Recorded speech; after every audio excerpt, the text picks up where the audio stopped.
D'ici quelques jours, les grues et barrières de la rue de la Régence en chantier depuis janvier auront disparu, du moins le temps d'une journée, le 25 mai, pour les 20 km de Bruxelles. On va retrouver l'aspect initial de la rue de la Régence, on va enlever les barrières jaunes et bleues qui sont sur les côtés, on va enlever les blocs en béton et on va réasphalter certaines zones de façon provisoire pour permettre aux coureurs d'avoir un confort de course habituel. Les travaux reprendront ensuite comme prévu jusqu'à l'automne. Si ce policier est attentif à tous les détails, c'est parce qu'il participe aussi à la course depuis la toute première édition en 1980. Je fais profiter en fait à l'organisation de cette expertise tant policière qu'en tant que coureur qui me permet d'évaluer en fait l'espace nécessaire pour les coureurs, de pouvoir dire si ça passe ou si ça passe pas. Donc je crois que je suis effectivement la bonne personne avec cette double casquette.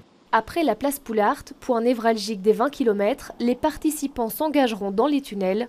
Ici, c'est un rétrécissement qu'on a découvert il y a 15 jours, donc c'est un nouveau travaux dans les tunnels, et en fait qui va limiter en fait la largeur du tunnel ici. Donc les années précédentes, on avait toute la largeur ici qui va être limitée à une seule bande de circulation pour les coureurs valides. Direction le bois de la Cambre, ces rochers, installés il y a quelques semaines à peine, vont devoir être retirés spécialement pour l'événement. On est dans une zone piétonne, donc il doit être sécurisé par rapport aux usagers habituels du bois de la Cambre, mais ces obstacles ne permettent pas le passage des coureurs. Chaque année, c'est toute la capitale qui s'adapte pour accueillir des dizaines de milliers de coureurs.